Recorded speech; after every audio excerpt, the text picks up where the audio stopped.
everybody. Welcome to another episode of Bit by Bit by Creative Strategies. I am Ben Behair, and I'm joined by my colleague Carolina Milanesi Good morning, good afternoon, wherever you are. and Max Weinbach, fresh off a Caribbean cruise for work, actually, as shocking as Yeah. that sounds. Hello, and yes, it is shocking, but it was a fun one And and you guys weirdly made it useful. trend on X apparently, so you Yeah, all did a good job. yeah, it did. So, I saw that. They were talking about that earlier today. so as we end 2024, we thought it would be good to talk about some of the big themes going into 2025. A couple of categories that we know are top of mind for pretty much everybody, but also are somewhat open-ended in terms of where they go. So we're going to let Max start off with kind of his top of mind, let's say, big theme going into 2025. So Max, lay it on us. So there's two big ones. The first one's going to be foldables. I mean, you guys have seen Apple's now rumored to get into it in 26 with a giant iPad style device, and I think we're going to see a lot of, do we see actually a lot of their competitors now build based on this news and try to beat them to market with a similar style device? Foldables for sure. I think we've all tried them. We have varying degrees of love and skepticism. Um, but it seems like if any year we'll have at least some traction, because, I mean, again, how much can we just keep making square, small square blocks of metal or plastic super interesting? Something's got to break at some point for growth. Maybe next year it feels plausible. I would be happy if Apple actually did bring an iPad because I've been saying from the very beginning that they'll do an iPad before they'll do an iPhone that is foldable. Just because there is a lot of value in being able to have something that is foldable on a computing kind of device, but also because there's still a learning curve. I mean, your point, Ben, about various degrees of happiness and how much people like or dislike foldable is because if you are talking about a proper foldable versus like a flip, so like these kind of guys, right? There's still a learning curve and some compromises that you're making. And I think that generally consumers are not willing to compromise on the device that are most dependent on, which is the smartphone. I think from the actual experience too, with the Lenovo foldable and the HP getting into that more computer style, that was probably a better experience overall than you would see out of a tablet replacing your phone because it's just a giant laptop and people love them. That's why you have the 16, 17, 18-inch laptops coming to market. And now that we're getting into a time with silicon that's actually able to make those thin light without the giant fans, without all the annoyingness that the HP and Lenovo once had, it's possible to get just better products. Yeah. I still think that the same as it is for the phone, just bigger is not going to be necessarily enough. So, if there's somebody that has been able in the past to create a market from an application perspective, that's been Apple. And so I think, what I would love to see is either on the Android side, if they decide that, maybe a foldable tablet is something for them as well, to put really more focus on the app ecosystem and help developer take advantage of that real estate versus just it's just going to be bigger. Well, and I think I agree with the tablet points. Those make a ton of sense. On the phone side, one of the reasons I'm a little bit more optimistic going into next year is I think we've identified the form factor for these. Yeah. If you look at what, at least from what I've seen, right, what Samsung's now doing, OnePlus, Google, and remind me, Max, there's a few others, but essentially the size, right, in where it fits in your hand and thinness. I feel like everybody's now aligned on this is the form factor. And so that I think is a good step forward. You've established the size, and now from that, everybody will have a relative level of consistency in external screen and how big it is when it's open, I think that will help. So it's not 5 different sizes and people have to try to decide which one's best for them when they have no frame of reference. So the standardization of the actual form factor, I think, will help. But I do think that the flip is not going to go away. Like the Motorola Razr and the Galaxy Flip are great design for people that just want pocketability versus productivity. It's more of a lifestyle choice. And it seems like the younger Gen Zers and Gen Alpha, smaller is better versus larger, for, I guess, people like me are getting older and they need bigger fonts. I don't know. But there's value in that square little design too. Yeah, and when you get a lot more AI on those smaller devices, maybe it becomes just like a little walkie-talkie, like a Rabbit R1, but a phone, and it just does anything you can need. Yeah. AI is a great point, actually, because I think it does make even the larger form factor more useful. Right. That's a good segue to Max's second point, which then I think we can talk about that thesis because I think it's relevant. Yeah, the second point is, do we see Edge AI take off, and is it actually going to be on device? And my thought is we will see Edge AI AI features take off on the Edge, but not powered by Edge models yet. I think that's going to be the big point, because you need the framework to run the models, and I think we're going to see that be developed in 2025. But the models, frankly, aren't there yet to run on the devices. So you can get the framework powered by cloud models, and then when it's available to run on the device, just an update to swap it over.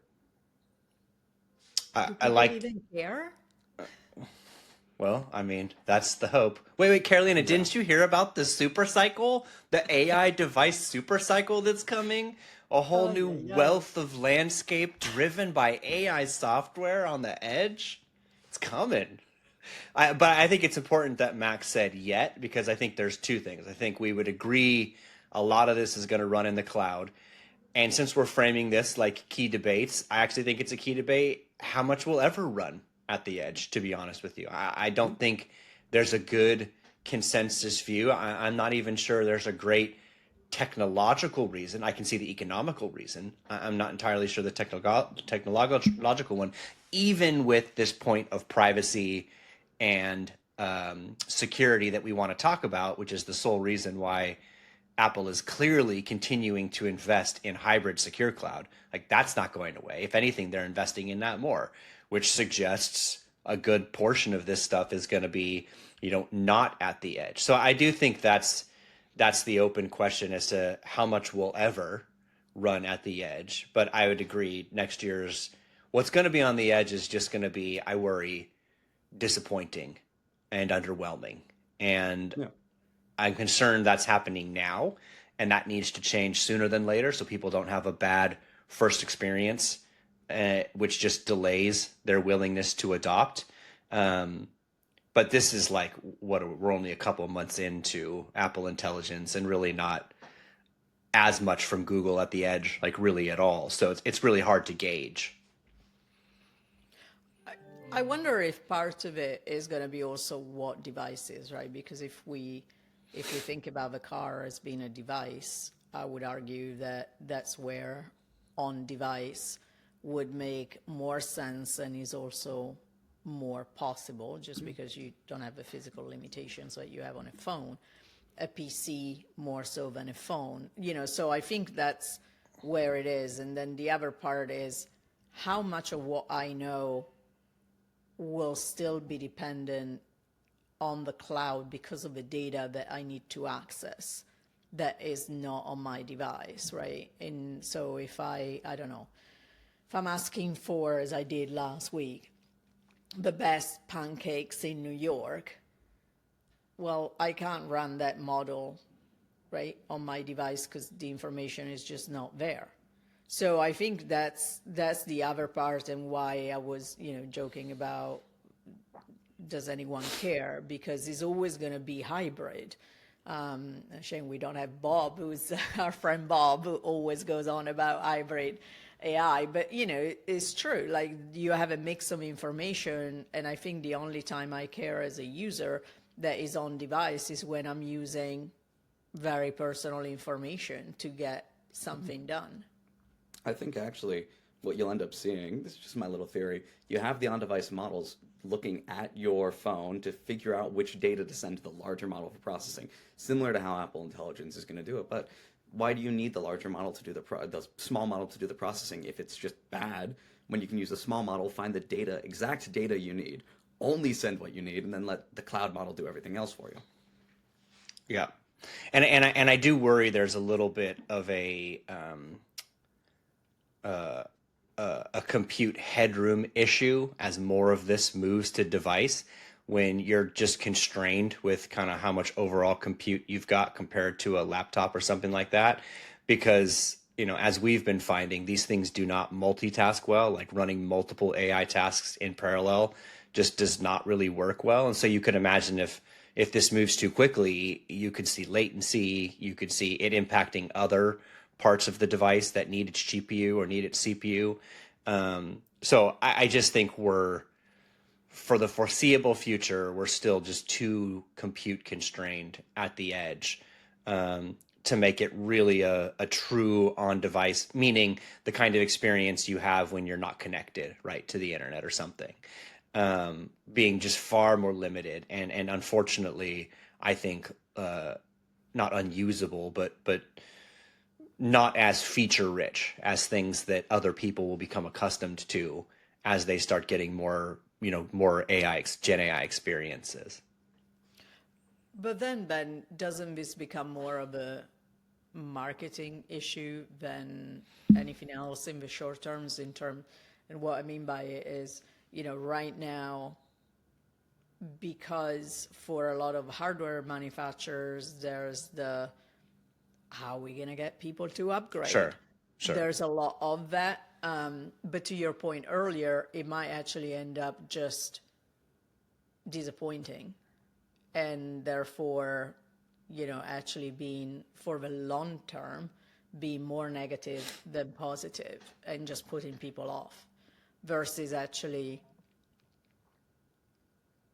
maybe not in an easy way, but explain there are benefits on device and there are benefits in the cloud. And so, to Max's point, how things can run, not that a normal consumer will need to necessarily understand that, but I think setting expectation right in 2025 is going to be super critical. Yeah, and I think, when you think about from a marketing standpoint, right, I'm not sure that the consumer actually cares where it runs.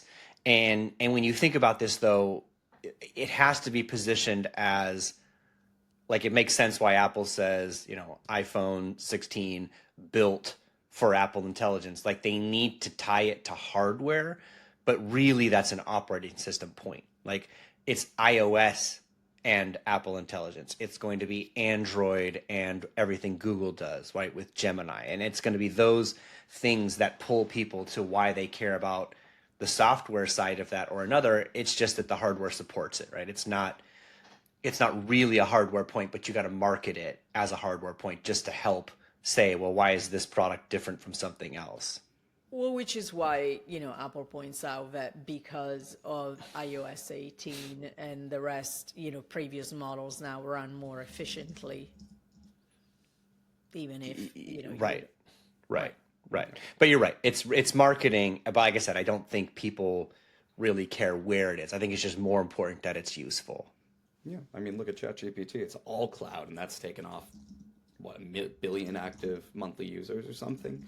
No one cares. No one even thinks about it. It just runs. Till you're not connected. Yeah. Till you're not But connected. to that other point, like Starlink, T-Mobile just announced that you're going to get to a point where you don't have to worry about being connected. You'll always have connection. Right. Anywhere. Yeah, you'll always. So that also just becomes a unrealistic point at a certain extent too, where you'll just always have connection. Yeah. And who knows, maybe satellite helps something. I don't know, right? But you're right. It's going to be a less connected world. I think the argument Apple has for privacy, again, is fine, but you're going to see them do far more in the cloud over time with this. So it's really just more you trust Apple with privacy, not that it runs on device. I think that's going to be, really their angle. And I think they're the only ones that can ever do that.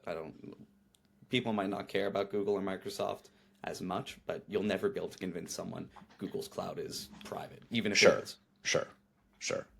Agreed. All right, so we'll transition to my topic, which piggybacks on Max's, which is where does this go with compute in the data center? And there's two things I think are really interesting about next year, right? We have argued for a couple of years now, and most of the analysis for compute in the cloud is around training workloads. And that's just everybody training their foundational models, training their enterprise data models. It's train. Inference becomes part of this conversation, but the vast majority of compute is toward training. If you look at every CIO, CTO report that's come out over the past year, the broad consensus is that they plan to move to deployment of those models is mid to end of 2025, which basically means the amount of compute that we'll start having for inference is going to go up drastically. And so there's this really interesting question, which is what happens to broad compute as it moves from training to inference. And you hear people talking about the scaling laws now. Are we up against just how much we can train with existing data? There's not really a lot more data. So have we really trained models with all the existing data and all these different conversations? But if you look the broad view of what happens to compute when it changes to inference, things start to get really interesting, right? Because it may not be that NVIDIA is just the predominant winner here. There's more people who could win, right? AMD's got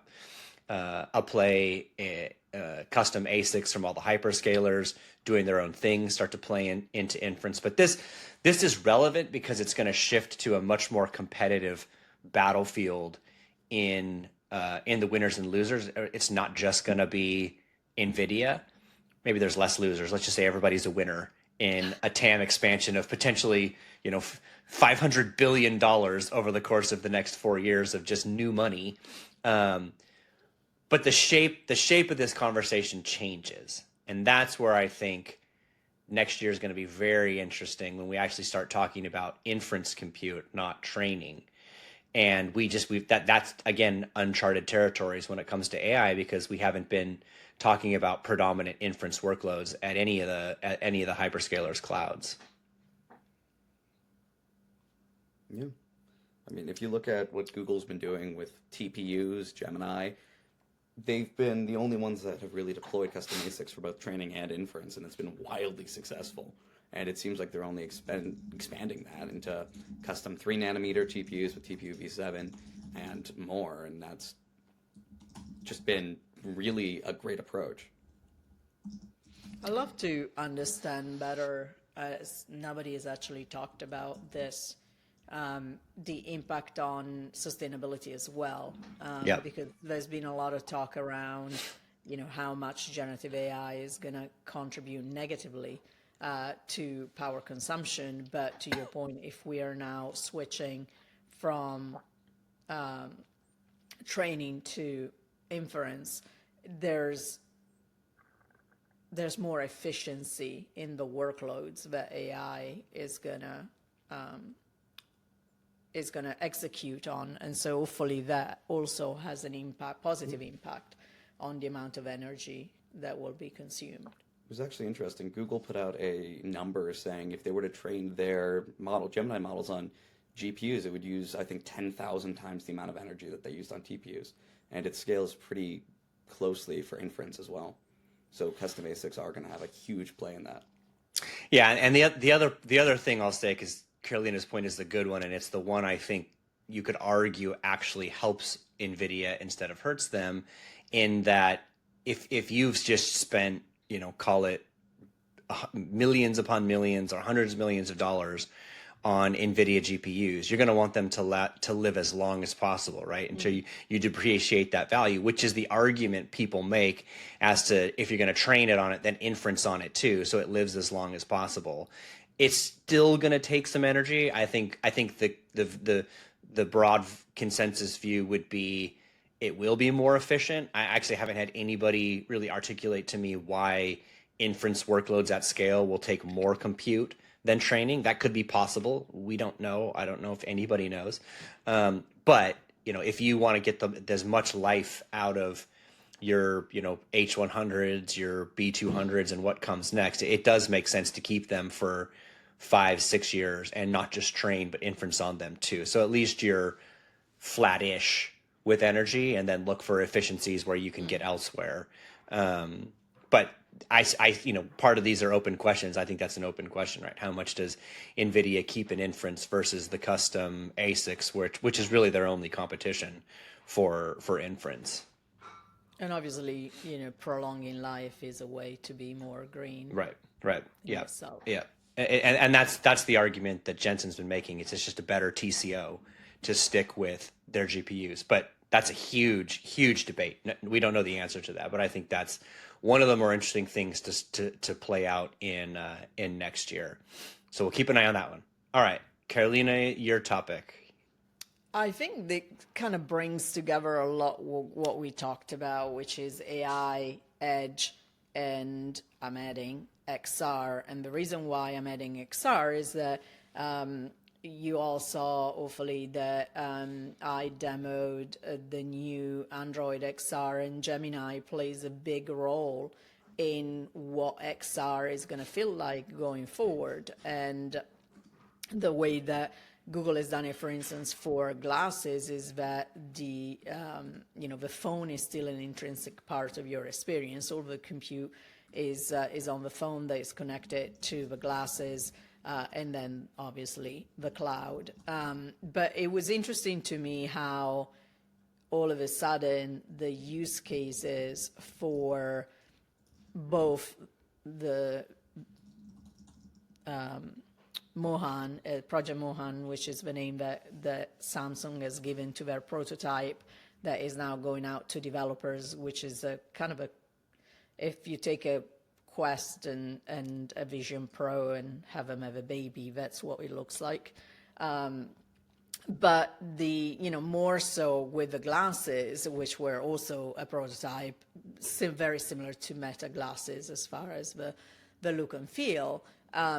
You can see how that agentic AI always with you is extremely useful. From, I did a circle to search on a bag that I saw and I wanted to see where I could buy it. Or, I was looking at a shelf with 4 different books and I was able to ask what was one of the books about, and getting a summary of the book, who the author was, and even whether or not it was part of the New York Times bestseller.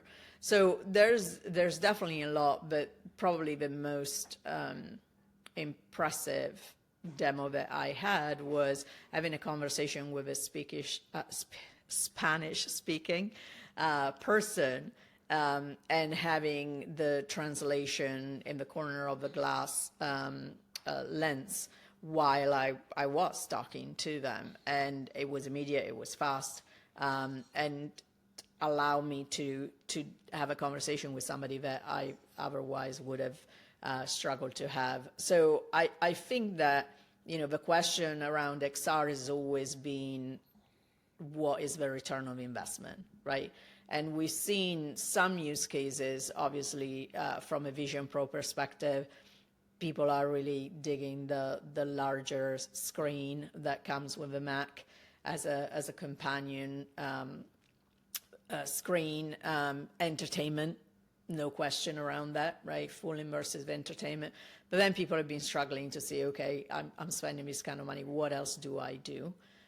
For the glasses on the Meta side, that is easier because it's more immediate. But we haven't seen a great deal coming from Meta from an AI perspective. And, with Gemini basically in your ear all the time, it was pretty impressive to see what there is, because context is always there. But we touched on privacy and data. And of course, this is where it becomes interesting, right? Because in order for Gemini to function well for me, they need, it needs to see everything that I see and hear everything I hear. So it was quite interesting how, as I was in the room with all different things, there was a yellow book next to a blue book. I didn't say anything about that yellow book till 10 minutes after I inquired about the blue book. And I just said, well, what about the yellow book? And Gemini replied what the title was, who the author was, because he saw the book next and he retained that knowledge. Of course, Google tells you that when you end your session, all the data is gone, the data is not used to train the model, the data is not shared with anybody else. But I think, consumers will have to see the value of that before they're going to start trusting. And so you always have that kind of chicken and egg. And then, of course, in an enterprise context, we already have issues with AI being banned and restricted. I think that bringing, something like that in a work context is going to be even more difficult from a privacy and IP perspective. Are you believers? I ended my piece the other day saying that, the skeptic in me has been silenced. I honestly start to see the real value of all of this, and it is a combination of AI plus XR. So I think what's intriguing about this is everything you said I agree with, and I think Meta would take a very similar view. It pains me to say, and I hope this doesn't get me in trouble with everyone, but Apple feels much further behind here than normal when you just try what you've just described, which is not just mixed reality on its merits, where I think Vision Pro is very good. But if we're correct, and I do think this is the most salient point, that AI actually adds a whole nother layer of usability to these things and may arguably be essential to their success. You try the competing platforms to Apple and they're just much better. And I don't know how, I mean, my worry is Apple can't do that on their own. So do they just partner with OpenAI and then they get close? But then again, where's the differentiation, right? Both Meta and Google have foundational models of their own. And you see the fruits of those integrations with everything we're talking about. But I think I agree with you. And I think that because in my mind, I was like, okay, try and ask this to Siri. But, at the same time, because I'm talking about, okay, I'm doing this in my home or I'm doing this whenever, who do I trust with that, being my eyes and my ears at the same time. Right. And it does go back to my point about where is the value. And we've had this time and time again in the consumer space where as long as I have a return on investment, to be honest with you, I don't care. Because go back to the Cambridge Analytica debacle of Facebook. What did that do to usage of Facebook? Yeah, some people left, but they didn't. I mean, people are still not leaving X, including the three of us, despite, the fact that there's pretty despicable people on that platform, with no offense to anybody that we know, but, it's becoming a pretty toxic platform and we're still there. Meta has shown that despite privacy issues, people are still there. So we like to think that people care about privacy, but if there's true value and there's a differentiation between what ChatGPT or Google can give me, how much does that count? Yeah. And I think a lot of this also gets down to Apple's standards may be too high. They might wait until you can actually make something that's what they want for their vision of it. But that might not be for 10 years, and we might see a Google one in 2 years that's going to build up market share in that 8-year difference. And I don't know if they'll have that same ability to just drop a product and immediately wipe out the competition that they realistically could have for the past 10 years. And it could be that, I mean, Apple is already thinking around the kind of the duality of this experience, because they do support ChatGPT even now, right? So what if, you know, my example of the book with a pair of glasses from Apple is going to be that, you know, ChatGPT is the one that is going to give me the answer for the book versus Siri. You know, I think there's that opportunity too. I just don't know from a technology standpoint how easy it is to manage what gets routed one way versus the other. Yeah. But I think the main point here, though, at least outside of AI, is similar to the point kind of about foldables, is that I think we've standardized on mixing augmented reality and physical reality as kind of the benchmark experience, the baseline feature that's necessary to move this forward. So over the course of 25, everybody will have, I think, you know, be showcasing something decent in what we'll just call XR. And I feel like that is meaningful, right? VR has been stuck. It hasn't gone anywhere because it's too closed off to the outside world. So now that everyone's it woken limits up, when you can use it and where you can use it. exactly. So now that at least everyone's woken up to that is the real opportunity, whether that's in a goggle or that's in glasses, I think we're much closer to feeling what's right to commercialize. And now it's just a matter of who and when. We might not see all the best stuff next year, but I think we're going to see a far better next year for XR than we've ever seen before in years prior. And I don't know if you guys caught it, but Google actually said they're going to be doing public testing of those glasses you tried, Carolina, next year. They'll be sending them out to test them. Yeah, it's part of Project Astra, right? Yeah, it is. They're going to be sending out those glasses. They're going to be in user hands, probably a small batch, but people will have them. Yeah. And I think this ties in as well to the point that we were making earlier about, you know, client and edge versus cloud from an AI perspective, because if you think, if I'm thinking about glasses, technology is going to evolve fast here, right, from now on. And at the same time, you're talking about something that becomes more of a fashion statement than not a phone, which means I'm going to replace these things more often. I don't want to be training whatever it is that I'm using over and over and over and over again just because it's on device. And this is something that is true about phones today too, right? The fact that when I upgrade, just even how you use your keyboard, you're retraining. So I always, you know, do more typos the first 6 months that I get a new phone. And I think from an AI perspective, this is something that nobody's talking about yet from a supply. We are, you know, in the industry, but I've not heard anyone of, you know, whether it is Microsoft or Google or Apple tell me, okay, well, I upgrade my PC or I upgrade my phone, everything that I trained on what happens? Right.